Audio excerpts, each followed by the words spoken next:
ছোট্ট একটা সূরা আছে, সূরার নাম সাবা। বাসায় গিয়ে খুললেই পাবা, সূরার নাম সাবা। বাসায় গিয়ে খুললেই পাবা। খুব মনোযোগ দিয়ে শোনো, গভীর কাহিনী এই সূরা সাবার মধ্যে। তাফসীর ইবনে কাসিরের ঘটনা, লম্বা একটি ঘটনা। একদিন আল্লাহর একজন বান্দা, একটা যুবক, কেউ নাই, একা একা, নদীর তীরে তার বাড়ি। ওই বাড়ির মধ্যে দরজা জানালা বন্ধ করে দিয়া আল্লাহর বান্দা ঘরের মধ্যে পায়চারি করতেছে, হাঁটাহাঁটি করতেছে। বন্ধুরে, হঠাৎ করে যুবক দেখতে পেল তার ঘরের মধ্যে একটা সুন্দরী রূপসী যুবতী মহিলা। এবার যুবক জিজ্ঞাসা করলো, ও যুবতী, তুমি কে? কই থেকে আসলা? তুমি একা কেন? একা কেন? বলো বলো, তুমি একা কেন?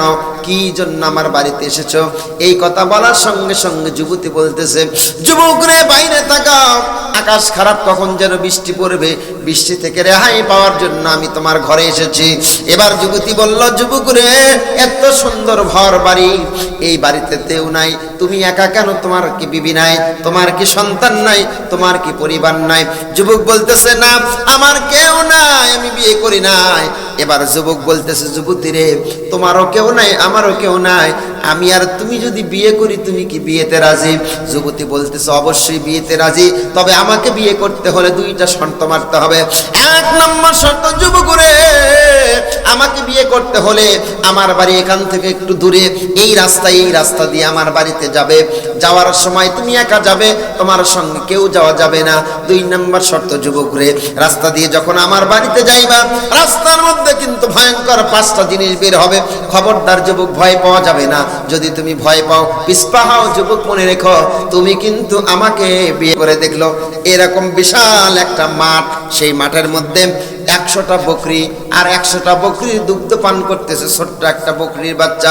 এই ছোট্ট বকরির বাচ্চা 100টা বকরির দুগ্ধ পান করার পরে মানুষের মতো আওয়াজ দিয়ে বলতেছে, আল্লাহ, আমার পেটে বড় ক্ষুধা, আল্লাহ, তুমি একটু আমার খাবারের ব্যবস্থা করে দাও। আল্লাহু আকবার। যুবক বলে, হায় হায়, ছোট্ট বকরির বাচ্চা 100টা বকরি দুগ্ধ পান করলো, পান করার পরও খাবার খেতে চায়। এটা বকরি না আর কিছু? কাকে জিজ্ঞাসা করবে? কেউ নাই। এবার যুবকটা হাঁটি হাঁটি পা পা করে আরেকটু সামনে চলে গেছে। একটু সামনে যাওয়ার পরে আল্লাহর বান্দা যুবক লক্ষ্য করলো রাস্তার পাশে একটা মাদি কুকুর। ওই মাদি কুকুরের পেটের মধ্যে কয়েকটা কুকুরের বাচ্চা। এই বাচ্চাগুলো মা কুকুরকে এমন জোরে কামড় দেয়, কামড়ের যন্ত্রণায় কুকুরটি চিল্লানি শুরু করে দেয়। যুবক চিন্তা করে, হায় হায়, এটা কেমন কুকুর, বাহির থেকে বাচ্চা দেখা যায়, আর বাচ্চাগুলো মাকে কেন কামড় দেয়? কামড়ের যন্ত্রণায় মা সহ্য করতে পারে না। আল্লাহর বান্দা যুবক কাকে জিজ্ঞাসা করবে? আশেপাশে কেউ নাই। এবার যুবক হাঁটি হাঁটি পা পা করে আরেকটু সামনের দিকে চলে গেলেন। সামনে যাওয়ার পরে দেখতেছে রাস্তার পাশে একটা কৃষক জমিনে ফসল ফলাচ্ছে। যেমনি ফসল ফলায়, যেমনি বীজগুলো রোপণ করে, তেমনি আস্তে করে বীজগুলো বড় হয়ে যায়, আবার সেগুলো পাকা শুরু হয়ে যায়। কিন্তু আল্লাহর বান্দা কৃষক ওই জমিনের ভিতর থেকে বেছে বেছে বেছে বেছে ফসলগুলো, কাঁচাগুলো কাটিয়ে আর পাকাগুলো রেখে দেয়। ও বদরগঞ্জ এলাকার মুসলমান, প্রশ্ন করতে চাই, বলো বলো, তোমরা যে জমিনে ফসল ফলাও, কাঁচা কাটো না পাকা কাটো? আল্লাহর বান্দাকে বলা হয়, ও বান্দা, বলো, কেন তুমি কাঁচা কাটো আর কেন পাকাগুলো রেখে দাও? কারণ কি? এবার কৃষক বলতেছে, ভাই, সামনে যাও, সব জানতে পাইবা। আল্লাহর বান্দা জবাব না পাইয়া হাঁটি হাঁটি পা পা করে আরেকটু সামনে গেল। সামনে যাওয়ার পরে 4 নাম্বার দৃশ্য দেখলো। দেখতে পেল সুন্দর একটা ফুলের বাগান। এবার যুবক চিন্তা করলো, যেহেতু আমি বিয়ে করতে যাচ্ছি, আমার নববধূর জন্য একটা ফুল নিয়ে গেলে ভালোই হয়। আল্লাহর বান্দা যখন একটা ফুল নেওয়ার জন্য বাগানের দিকে হাতটা বাড়ালো, হাতটা বাড়ানোর সঙ্গে সঙ্গে ওই বাগানের হাজার ফুল মানুষের মতো আওয়াজ দিয়ে বলতেছে, ও আল্লাহর বান্দা, ওরে নিও না, আমারে নাও, আমারে নাও, আমার সৌন্দর্য বেশি, আমার সুঘ্রাণ বেশি, আমাকে নাও। আল্লাহর বান্দা চিন্তায় পড়ে গেল, হায় হায়, জীবনে কোনোদিন দেখি নাই, কোনোদিন শুনি নাই।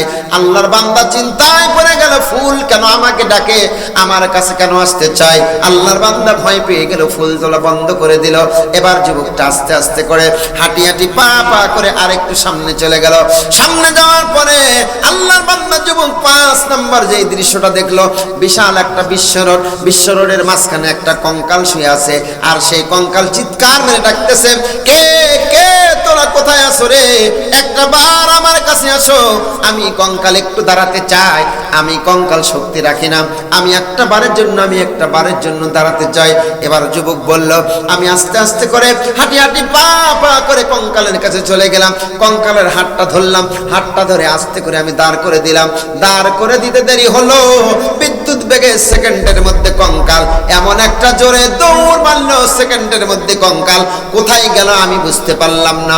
যুবক হতবিহ্বল হয়ে গেল, হায় হায় হায়, যেই কঙ্কাল একা হাঁটতে পারে না, একা দাঁড়াতে পারে না, সেই কঙ্কাল সেকেন্ডের মধ্যে চোখের পলকে কই গেল, দৌড়ে পালালো, এটা কঙ্কাল না আর কিছু বুঝলাম না।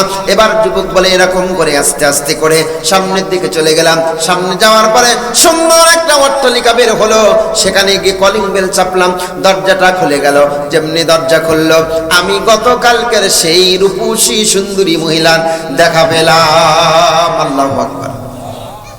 কথা কি বুঝতে পারতেছেন আমার ভাইরা, আমার বন্ধুরা? এবার যুবক যুবতীকে বলতেছে, ও যুবতী, এটা কি তোমার বাড়ি? বলে, হ্যাঁ, এটা আমার বাড়ি। বলে, চলো চলো চলো, তুমি যেহেতু আমাকে বিয়ে করতে আসছো, চলো এখন আমরা বিয়ে করি। যুবক বলে, না না না, বিয়ে এখন হবে না, বিয়ে পরে হবে। যুবতী, তুমি তো বলেছিলে রাস্তার মধ্যে 5টি করুণ ঘটনা বের হবে, এই 5টি ঘটনা আমাকে দেখানো হলো, কিন্তু 5টি ঘটনা দ্বারা আমি কিচ্ছু বুঝতে পারি নাই। ও যুবতী, তুমি আমাকে 5টা ঘটনা খুলে বলো। ও মুসলমান, আপনাদের কাছে প্রশ্ন করতে চাই, আল্লাহর বান্দা যুবক যুবতীর নিকট থেকে 5টার প্রশ্নের উত্তর জানতে চায়, 5টা ঘটনার মূল কারণ জানতে চায়। আপনাদের মন জানতে চায় কি চায় না? সকলেরই চায়। কবে সেটা ভাই? এখনই ইনশাআল্লাহ। আমার ভাইরা, লম্বা চওড়া কথা বলবো না। এবার যুবতী বলতেছে, যুবক তুমি কি বুঝতে পেরেছো? ছোট্ট বকরির বাচ্চা 100টা বকরির দুগ্ধ কেন পান করে? বলে, হ্যাঁ বুঝতে পারছি। কষ্ট হচ্ছে আপনাদের, বুঝতে পারতেছেন তো বন্ধুরে? যুবতী বলতেছে, যুবক রে বলো বলো 2 নম্বরে কি দেখেছো? এবার যুবক বলতেছে, আমি 2য় নম্বরে দেখলাম একটা মাদি কুকুর, সেই মাদি কুকুরের পেটের মধ্যে কয়েকটা বাচ্চা, মা কুকুরকে কামড় দিচ্ছে। যুবতী বলতেছে, যুবক রে ছোট্ট ছোট্ট কুকুরের বাচ্চাগুলো যেমনি করে মাকে কামড় দিচ্ছে, মা চিৎকার মারতেছে, এটা দ্বারা দুনিয়ার মানুষকে বোঝানো হয়েছে এই পৃথিবীর জমিনে কিছু সন্তান আসবে, এই সন্তানগুলো আব্বা আম্মার কথা শুনবে না, আব্বা আম্মাকে অপমানিত করবে, আব্বা আম্মাকে লাঞ্ছনা করবে, বাবা মাকে গালি দিবে, বাবা মাকে মারবে। এরকম সন্তান বাংলার জমিনে আছে না নাই? আমার এবার যুবতী বলতেছে, তুমি কি বুঝতে পারছো? বলে, হ্যাঁ। বলে, 3 নম্বর ঘটনা কি দেখছো? বলে, 3 নম্বরে দেখলাম একটা কৃষক জমিনে ফসল ফলায়, ফসলগুলো বড় হয়, কাঁচাগুলো কাটে আর পাকাগুলো রেখে দেয়। যুবতী বলতেছে, যুবক রে কাঁচা মানে বয়স কম, পাকা মানে বয়স বেশি। ও যুবক, এই দুনিয়ার নিয়ম হলো আগে আসবে দাদা, তারপরে বাবা, তারপরে সন্তান, কিন্তু আসার একটা সিরিয়াল আছে, যাওয়ার কোনো সিরিয়াল নাই। ও মুসলমান, আওয়াজ দিয়ে বলো তো, আসার সিরিয়াল আছে, যাওয়ার কি কোনো সিরিয়াল আছে? কথা বলা আছে। কাঁচাগুলো কাটতেছে আর পাকাগুলো রাখতেছে, এর মানে হলো মানুষের আসার সিরিয়াল আছে, যাওয়ার কোনো সিরিয়াল নাই। 4 নম্বর ঘটনা দেখলো, যুবক বলতেছে, বিশাল একটা ফুলের বাগান দেখলাম, ভাবলাম তোমার জন্য একটা ফুল নেই, ফুল তুলতে গেলাম, ফুলের জবান খুলে গেল, আমাকে ডাকলো, আমার কাছে আসতে চাইলো। এবার যুবতী বলতেছে, যুবক রে ওই ফুলের বাগান দ্বারা পৃথিবীর মানুষকে জানিয়ে দেওয়া হয়েছে, ফুল তোমার সঙ্গে কথা বললো, তোমার কাছে যেতে চাইলো, সবাই তোমার কাছে যাইতে চায়। তার মানে হলো কিয়ামতের আগে ছেলে মানুষের সংখ্যা কমে যাবে, মেয়ে মানুষের সংখ্যা বেড়ে যাবে। একটা ছেলেকে টার্গেট করবে 50টি মেয়ের পরিবার। কয়টি? এই ওয়াজ এক জায়গাত করতেছি, এক যুবক জাপ দেখে, হুজুর 50টা মেয়ে যদি একটা ছেলের পাশ ধরে খাওয়াও হবি হুজুর। চিন্তা করে, পাগলা, একটা বউ সামলান যায় না, 50টা বউ কেমনে সামলাবে? কথা বলেন ঠিক না বেঠি? আজকে শহর বন্দর যেখানেই যান, নারী আর নারী, পুরুষের সংখ্যা কম। আজকের মাহফিলে হিসেব করে দেখেন, আপনারা যতগুলো পুরুষ আসছেন 3 গুণ মহিলা আসছে। কথা বলেন ঠিক না বেঠি? আমার ভাইরা, পুরুষদের সংখ্যা কমে যাবে, মেয়েদের সংখ্যা বেড়ে যাবে। এটা হলো কিয়ামতের আলামত। কার আলামত? কিয়ামতের আলামত। সুতরাং সাবধান হয়ে যান, সাবধান হয়ে যান, সাবধান হয়ে যান। ও মা, কি দিয়ে আমি তোমাকে বুঝাবো? যুবতী বলতেছে তারপরে কি দেখেছো? বলে 5 নম্বরে আমি দেখলাম একটা কঙ্কাল শুয়ে আছে, কঙ্কাল আমারে ডাকাডাকি করতেছে। কঙ্কালের কাছে গেলাম, হাত ধরে তুলে দিলাম। কঙ্কাল এমন জোরে দৌড় দিল, সেকেন্ডের মধ্যে কই যে গেল বুঝতে পারলাম না। এবার মহিলা বলতেছে, যুবক রে, ভুল রাস্তা ধরেছো, ওটা তুমি বুঝো নাই, ওটা তুমি বুঝতে পারো না, ওটা কঙ্কাল না, ওটা হলো মালাকুল মউত, তোমার আয়ু। এই আয়ু কঙ্কাল যেমনি করে একবার গেল আর ফিরে এলো না, কই গেল সেকেন্ডের মধ্যে বুঝতে পারলা না।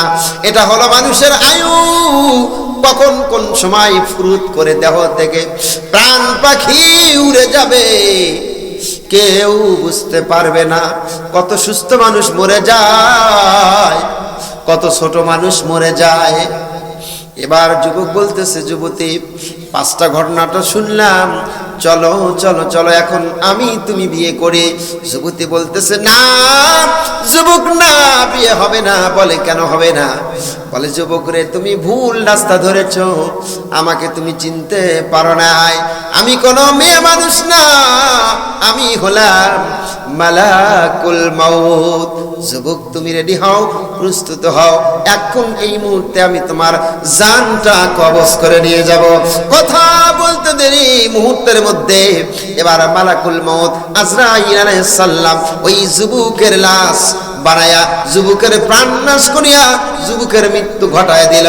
চিৎকার মেরে কন্যা সুবহানাল্লাহ, একটু জিকির করেন লা ইলাহা ইল্লাল্লাহ, লা ইলাহা ইল্লাল্লাহ, সুবহানাল্লাহ, আলহামদুলিল্লাহ, লা ইলাহা, আরো জোরে লা ইলাহা